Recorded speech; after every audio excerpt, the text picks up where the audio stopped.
नमस्कार प्यारे भक्तों, जय जगन्नाथ। आज की इस पावन कथा में हम जानेंगे कि साल 2026 में भगवान श्री जगन्नाथ जी की विश्व प्रसिद्ध यात्रा कब से शुरू हो रही है, इसका धार्मिक महत्व क्या है, व्रत कैसे किया जाता है और इस यात्रा में शामिल होने से भक्तों को कौन कौन से पुण्य प्राप्त होते हैं। भक्तों, वर्ष 2026 में भगवान श्री जगन्नाथ जी की रथ यात्रा 16 जुलाई 2026 गुरुवार के दिन आषाढ़ शुक्ल तृतीया से प्रारंभ होगी। इसी दिन भगवान जगन्नाथ बड़े भाई बलभद्र और बहन सुभद्रा अपने भव्य रथों पर विराजमान होकर श्री गुड़ीचा मंदिर के लिए प्रस्थान करेंगे। यह यात्रा लगभग 9 दिनों तक चलती है और 25 जुलाई 2026 को भगवान की बहुधा यात्रा यानी कि वापसी यात्रा के साथ संपन्न होगी। कहा जाता है कि इस पावन रथ यात्रा के दौरान समय भगवान अपने भक्तों को दर्शन देने नगर भ्रमण पर निकलते हैं। इसीलिए जो भक्त इस समय भगवान के दर्शन करता है या श्रद्धा से रथ के दर्शन करता है, उस पर भगवान जगन्नाथ की विशेष कृपा बरसती है। तो आइए अब जानते हैं भगवान जगन्नाथ की रथ यात्रा की अद्भुत और चमत्कारिक कथा। जय जगन्नाथ। शुरू करते हैं प्यारी सी कथा। आप सभी का हमारी इस पावन कथा में स्वागत है। आज हम जानेंगे भगवान श्री जगन्नाथ की दिव्य रथ यात्रा की अद्भुत कथा।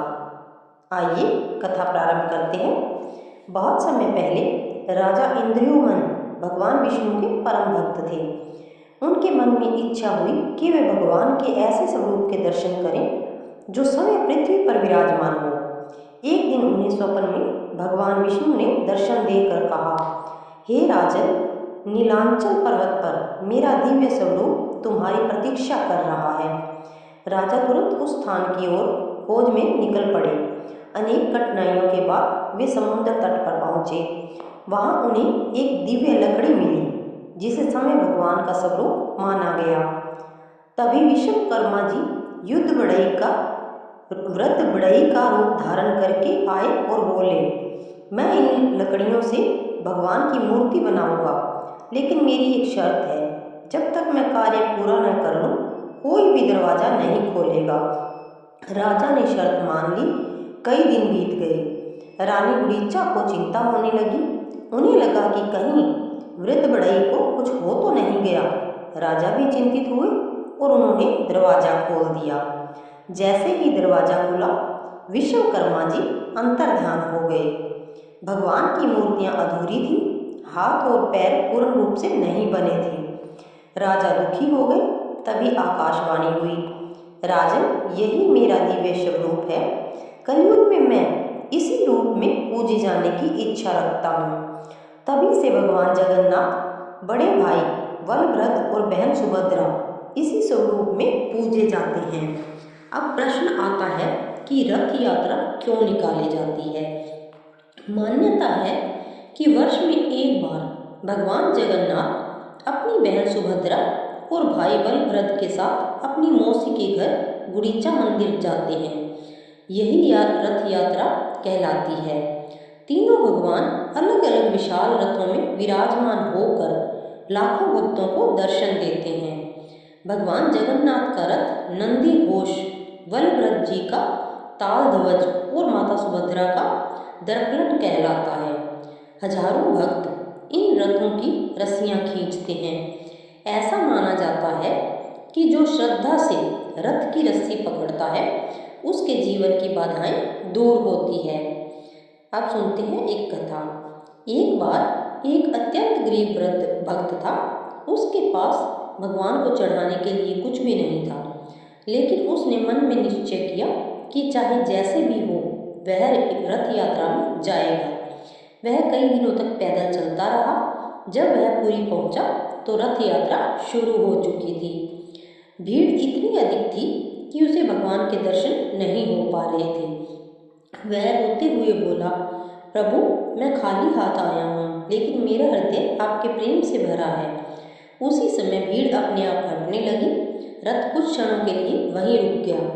वृद्ध ने भगवान के दर्शन किए, उसकी आंखों में आंसू बहने लगे। कहते हैं उसी दिन से उसके जीवन के सारे दुख दूर हो गए। इसीलिए कहा जाता है भगवान धन नहीं, वे केवल सच्ची भक्ति देखते हैं। यदि मन निर्मल हो तो भगवान समय अपने भक्त तक पहुंच जाते हैं। अब जानते हैं रथ यात्रा व्रत की महिमा।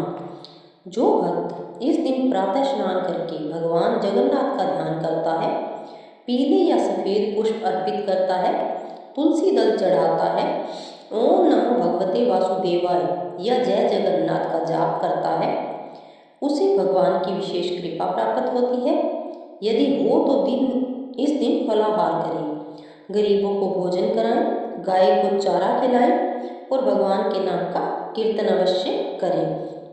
कहा जाता है कि रथ यात्रा के दिन भगवान समय अपने भक्तों के बीच आते हैं, इसलिए इस दिन मंदिर जाना, भगवान के दर्शन करना और रथ यात्रा देखना अत्यंत शुभ माना जाता है। जो व्यक्ति किसी कारणवश पूरी नहीं जा सकता, वह घर में भगवान जगन्नाथ का चित्र रखकर भी श्रद्धापूर्वक पूजा कर सकता है। भगवान केवल भाव के भूखे हैं। अब आइए भगवान जगन्नाथ की महिमा का स्मरण करें। हे प्रभु, जैसे आपने द्रौपदी की लाज बचाई, जैसे आपने सुदामा का जीवन बदल दिया, जैसे आपने गजेंद्र की पुकार सुनी, वैसे ही अपने सभी भक्तों के जीवन से दुखों का नाश कीजिए। सबके घर में सुख शांति और समृद्धि का वास हो, रोगियों को स्वास्थ्य मिले, निराश लोगों को आशा मिले और हर घर में आपका नाम गूंजता रहे। यदि आप भी भगवान जगन्नाथ पर अटूट विश्वास रखते हैं तो कमेंट में अवश्य लिखिए जय जगन्नाथ और प्रार्थना करें कि भगवान जगन्नाथ की कृपा आप और आपके पूरे परिवार पर सदैव बनी रहे। अगर आपको ये वीडियो पसंद आई हो तो वीडियो को लाइक करें, ज़्यादा से ज़्यादा शेयर करें, चैनल को सब्सक्राइब करें ताकि हमारी आने वाली हर त्यौहार की जानकारी और धार्मिक वीडियो, नई नई चमत्कारी कथाएं और भगवान की कथाएं, कहानियाँ आप लोगों तक सबसे पहले हमारे चैनल के माध्यम से पहुंच सके। तो सब्सक्राइब करना न भूलें। मिलते हैं अगली नई जानकारी, नई वीडियो, नई धार्मिक कहानी के साथ। तब तक के लिए जय जगन्नाथ, हरि बोल।